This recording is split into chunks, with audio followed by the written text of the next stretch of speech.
नमस्कार जैन साथियों, मैं प्रशांत दुबे आप सभी का हार्दिक स्वागत करता हूं आपका अपना ऑनलाइन प्लेटफॉर्म टीचर्स अड्डा 24/7 में। जैसा कि आपको पता है कि बिहार एस्टेट को लेकर बहुत सारे बच्चे इंतजार कर रहे हैं, सर रिजल्ट कब तक आएगा, क्योंकि आपको पता है कि इसकी ऑफिशियल आंसर की आउट हो चुकी है और बहुत सारे बच्चों ने क्या किया था, क्वेश्चन चैलेंज किए थे। तो जो इन सारी चीज़ों को देखते हुए आपका जो है रिजल्ट है थोड़ा सा विलंब हुआ है, लेकिन अब जो है कन्फर्म है आपका रिजल्ट। दूसरा आपको बताते हैं कि सात क्षमता परीक्षा जो आपकी हुई थी उसका भी रिजल्ट आपको आने वाला है, कब तक आएगा सारी मैं चर्चा करने वाला हूँ। अगर आप चैनल नए हो सब्सक्राइब जरूर कर लीजिएगा और जो भी मैं जानकारी आपको देता हूँ बिल्कुल सटीक देता हूँ।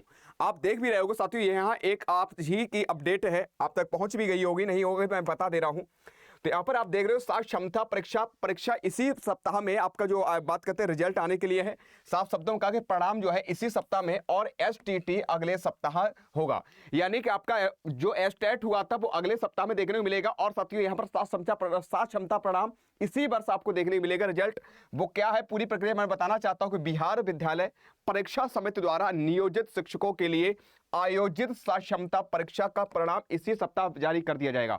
जो आपका वीक चल रहा है इसी वीक में आपका रिजल्ट आ जाएगा। सात क्षमता जो बच्चे ने पेपर दिया था उनका रिजल्ट और साथ साथ दिया जाएगा, जबकि माध्यमिक शिक्षक पात्रता परीक्षा जिसे एसटीटी बोलते हैं उसका परिणाम यानी रिजल्ट अगले सप्ताह में जारी होने की संभावना रखी गई है।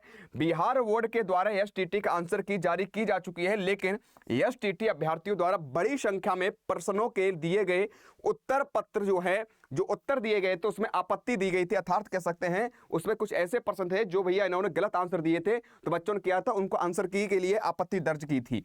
और परीक्षा समिति के अध्यक्ष आनंद किशोर जी ने बताया कि बोर्ड द्वारा अभ्यर्थियों को आपत्ति करने के राशि में भी क्या दिया गया था, छूट दी गई थी। तो जिन बच्चों ने क्वेश्चन को चैलेंज किया था उनको देखते हुए ये थोड़ा सा विलंब हो रहा है। जैसे ये सारी प्रक्रिया मतलब सही तरीके से हो जाएंगे उसके बाद तुरंत आपका रिजल्ट दे दिया जाएगा। तो साथियों मैं आपसे कहना चाहता हूं, कुछ बच्चे कह रहे सर एसटीटी का रिजल्ट आने के बाद भर्ती आएगी कि नहीं आएगी, तो मैं आपसे कहना चाहता हूं जो बिहार राज्य के जो एजुकेशन मिनिस्टर हैं उन्होंने भी साफ शब्दों में बोल दिया है सुनील जी ने कि आपका 26 जनवरी 2026 तक यानी कि टीआरई 4.0 के लिए पूरी प्रक्रिया तैयार करने का प्रावधान रखा गया है और संभवतः आपको निकाल दिया जाएगा। तो आप सभी से मैं यही कहूंगा कि आप रिजल्ट तो आपको बहुत जल्दी देखने को मिल ही जाएगा, अगले वीक के लिए बोला गया है। मैं आप सभी से कहूंगा अपनी तैयारी बहुत बेहतर तरीके से और अच्छे से करना प्रारंभ कर दो, क्योंकि ये तय है कि इन्होंने जो वादे किए वो करने का प्रयास कर रहे हैं। टीआरई 4.0 है, इसमें वैकेंसी 27,000 प्लस के लिए बोला जा रहा है, लेकिन 27,000 से कुछ नहीं होने वाला है। 27 नहीं, मुझे कम से कम 50 प्लस भर्ती चाहिए। और जो साथी बेचारे लंबे समय से इंतजार कर रहे हैं इन्हें सुनिश्चित करने के लिए मौका तो अच्छा खासा मिलना चाहिए। पता लगे छोटी वैकेंसी दी जाए, भर्ती होने के लिए बच्चे लाखों बैठे हुए हैं तो इन्हें कह सकते हैं समस्या होगी, कॉम्पिटिशन ज़्यादा होगा। तो मैं आयोग से और तो बात करते एजुकेशन मिनिस्टर जी से बिहार राज्य के, उनसे भी यही कहूंगा बच्चों के हित के लिए किया जाए, एक अच्छी भर्ती दी जाए। अगर 1 लाख प्लस पद खाली हैं तो 50-50 अगर कर दिया, टीआरई 4.0 में 50% दे दिया जाए और टीआरई 5.0 में जो दिया जाए उसमें 50% कर दिया जाए।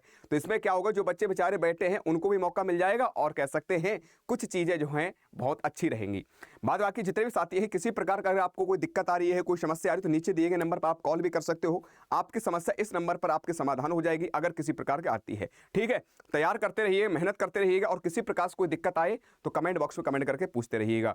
और साथियों मैं बार बार तुमसे कह रहा हूं, सात क्षमता के साथ साथ आपके यानी कि एसटीटी का भी रिजल्ट बहुत जल्दी देखने मिलेगा। इसी दिसंबर लास्ट तक आपको दोनों चीजें आपकी कंफर्म हो जाएंगी, क्लियर हो जाएंगी। ठीक ना, तैयारी करना प्रारंभ कर दो। बाद बाकी मिलूंगा नेक्स्ट इवेंट में, तब तक के लिए जय हिंद, जय भारत, खुश रहो।